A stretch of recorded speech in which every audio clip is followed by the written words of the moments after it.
I'm the front desk clerk at a boutique hotel in Helsinki. And last Tuesday, this American businessman checked in wearing a massive grin. Before I could hand him his room key, he leaned on the counter and asked how my day was going. Whether the weather was always this cold, if I had exciting plans for the weekend, and did I grow up here or move from somewhere else? I stared at him. My colleague Maddie froze mid-keystroke at the computer. We get a lot of international guests. But Americans always do this thing where they act like 3 minutes of chatting makes us best friends. The guy kept smiling, waiting for me to match his energy. I said my day was fine and slid him the key. He looked confused, like I'd violated some unspoken rule. His smile faltered. He actually said, "Wow," tough crowd under his breath, and walked to the elevator. Maddie looked at me and shrugged. We went back to work. An American tourist stopped my cousin in Copenhagen and asked if she knew any good restaurants nearby. She gave him 2 recommendations with addresses. He then asked where she was from, how long she'd lived there, what she did for work, and whether Danish people were always this stylish. She answered in clipped sentences, growing visibly uncomfortable. He filled every silence with another question. She finally said she had to go and walked away quickly. He looked baffled. Later, he told someone at his hotel that Danish people were kind of cold because the girl wouldn't chat with him. She wasn't cold. She was Danish. We don't interview strangers on the street. My sister works at a cafe in Amsterdam. An American couple came in and started chatting with her while she made their coffees, asking about her life, her hobbies, the neighborhood vibe. She gave short answers. They seemed hurt. One said to the other, "I guess customer service is different here." She wasn't being rude. Dutch people don't perform cheerfulness for strangers. When she handed them their order, they didn't make eye contact. She said it felt like she'd failed a test she didn't know she was taking. They left without saying goodbye, and she genuinely didn't understand what went wrong. These moments happen constantly. Americans think small talk is global etiquette, a universal courtesy that oils the gears of civilization. They genuinely believe asking strangers personal questions is polite. When people don't reciprocate, Americans assume they're unfriendly, uptight, or culturally deficient. They never consider that maybe small talk isn't actually universal. Maybe it's just deeply, uniquely American. I work at a business hotel in Oslo. Last month, an American consultant arrived for a week-long conference. He got in the elevator with 3 Norwegian executives heading to the same event. The doors closed. Silence. He couldn't handle it. He said, "So, you guys heading to the conference?" "I'm from Boston. First time in Norway. Flew in yesterday. Crazy flight." "What do you all do?" The 3 Norwegians gave one-word answers. VP, manager, consultant. More silence. He tried again. "Oslo's beautiful." "How long have you lived here? Do you like it?" They looked at him like he'd asked for their banking passwords. One said yes without elaborating. He laughed nervously and said, "All right, quiet elevator." When the doors opened, they walked out quickly. He told me later that Norwegians seemed weirdly antisocial and uncomfortable with basic conversation. I said nothing. Norwegians don't do elevator small talk. It's not rude to be silent. It's rude to force conversation on people who didn't ask for it. He insisted that talking to strangers breaks the ice and builds rapport. He truly believed they were wrong for not talking back. My uncle manages a retail store in Stuttgart, and an American woman spent 20 minutes trying to befriend our cashier, Annika. She asked where Annika was from, whether she liked working there, what her plans were for the weekend, and if she'd ever been to America. Annika answered politely, but briefly. The woman kept going, undeterred by the short responses. She told Annika about her own weekend plans, her hotel, her trip itinerary. Annika scanned items and nodded. The line behind the woman grew longer. People shifted impatiently. When Annika handed her the receipt, the woman said, "You've been so sweet. I love your accent." Annika said thank you flatly. The woman finally left. The next customer, an older German man, said to Annika Americans with a weary shake of his head. She exhaled in relief. Later, the woman wrote a review praising the lovely cashier who chatted with me about her life. Even though Annika had revealed almost nothing, Americans hear what they want to hear. I worked the ticket counter at a train station in Osaka. An American student approached and asked for a ticket to Kyoto. I processed it. He then asked if I'd been to Kyoto, what I'd recommend seeing there, whether I grew up in Osaka, and how long my shift was. I answered the Kyoto question briefly and handed him his ticket. He didn't leave. He said, "So do you like working here? Must be interesting meeting people from everywhere." I smiled politely and said yes. Another customer approached. He stepped aside but lingered, like he was waiting for me to keep talking. I helped the next person. He looked disappointed and walked away. My colleague whispered that Americans always do this, treating service staff like we're their tour guides and therapists. They think asking questions shows they're nice or interested in other cultures. It doesn't. It shows they assume everyone has time and desire to entertain them. In Japan, efficiency and respect mean not wasting people's time with unnecessary conversation. He saw brevity as rudeness. We saw his questions as intrusive. My brother drives a taxi in Prague. An American couple got in and immediately started chatting, asking how long he'd been driving, whether he liked it, if Prague had changed much, what his favorite local spots were. He answered in single sentences while navigating traffic. They seemed dissatisfied with his responses and kept pushing. "You must have so many stories from driving. What's the craziest thing that's happened?" He said he couldn't think of anything. They exchanged glances. The woman said, "I guess he's not much of a talker loud enough for him to hear." When they arrived, they tipped minimally. Later, he told me they probably thought he was rude. He wasn't. Czech people don't perform for tourists.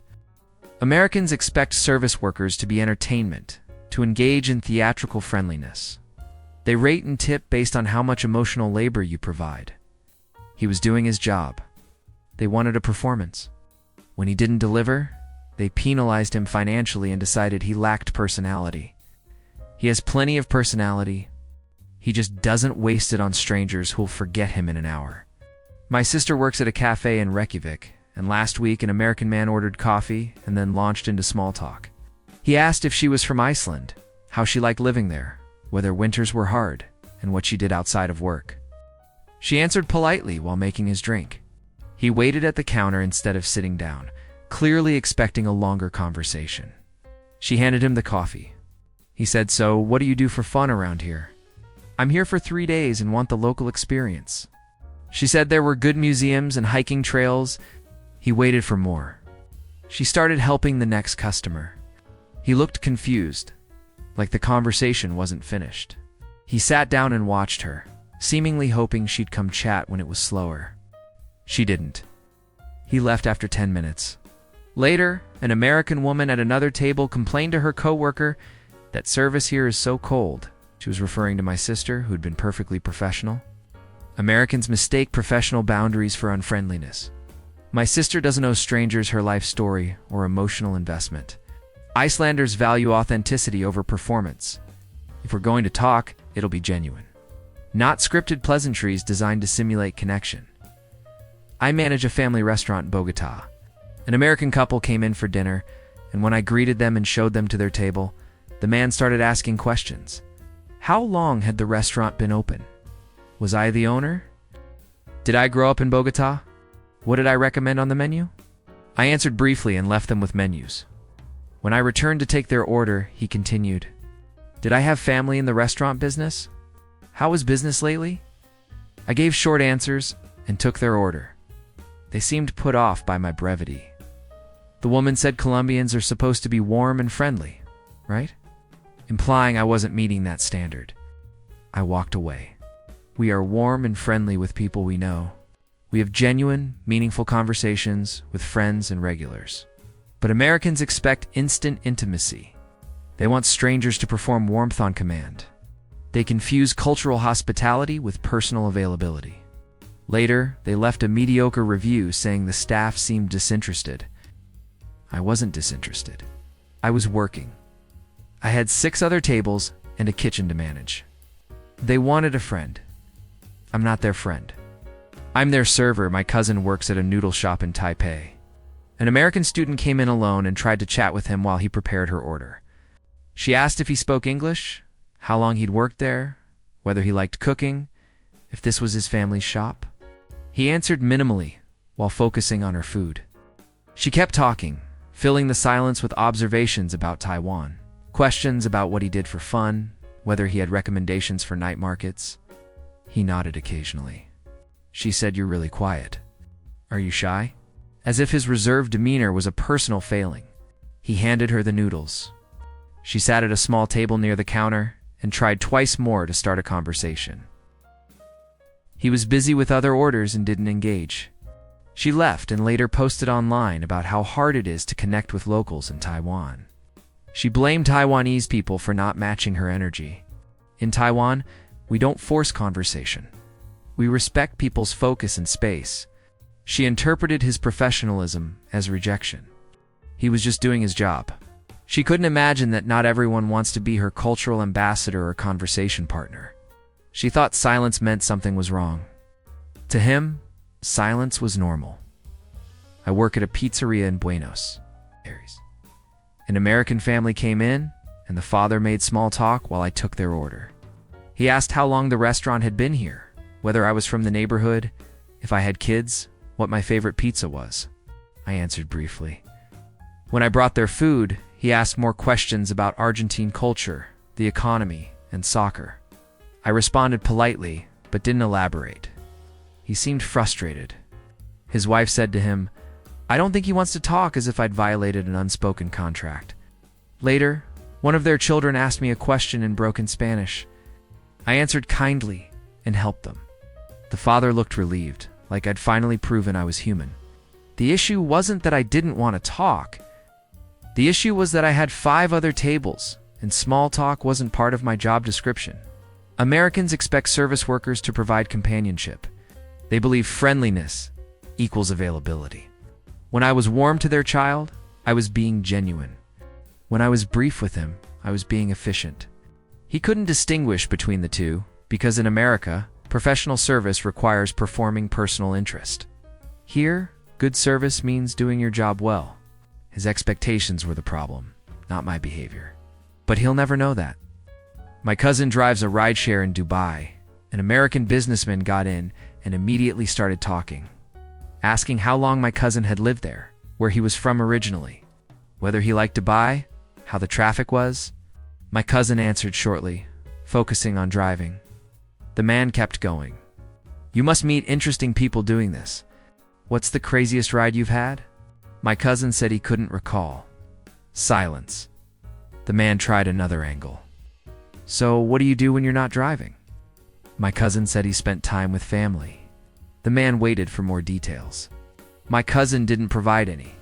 When they arrived, the man said, "Well, thanks anyway," in a tone that suggested disappointment.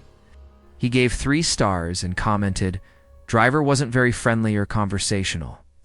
My cousin wasn't being unfriendly. He was being professional. In many Middle Eastern cultures, you don't overshare with strangers. Trust is earned over time, not given freely in a 15-minute car ride. The American assumed silence meant hostility. My cousin assumed the American would respect boundaries. Both were applying their own cultural logic. Only one wrote a negative review.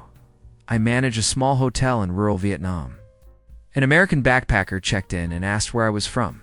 Kale, how long I'd run the hotel, whether I'd traveled much, what I thought of American tourists. I answered briefly while handling his check-in. He seemed unsatisfied with my short responses. He said, "You're really serious. Is it a cultural thing?" Implying my demeanor was unusual or wrong, I said Vietnamese people tend to be reserved with strangers. He laughed and said, "But small talk is how you get to know people. That's universal, right?" I didn't argue. He genuinely believed his approach to conversation was the default human setting. He couldn't conceive that in Vietnam, genuine connection comes from time and trust, not rapid-fire questions. Later, he tried to engage other staff members in lengthy conversations. Most gave polite, minimal answers. He told another guest that Vietnamese people were hard to read and not as open as people in Thailand. He ranked entire cultures based on their willingness to perform for him. He never considered that maybe the problem was his assumption that his communication style was superior and everyone else's was deficient. He believed small talk was a universal good. We just saw it as unnecessary noise. My brother works at a car rental desk in São Paulo. An American couple came in to pick up their vehicle. While processing paperwork, the woman asked him questions about São Paulo, whether he liked living there, what neighborhoods were safe, if he had family nearby. He answered while typing. She seemed to want more. The man said, "So, you're a local? Give us the insider scoop. Where should we eat?" My brother recommended to restaurants. The man said, "Come on, more than that. What's your favorite spot?"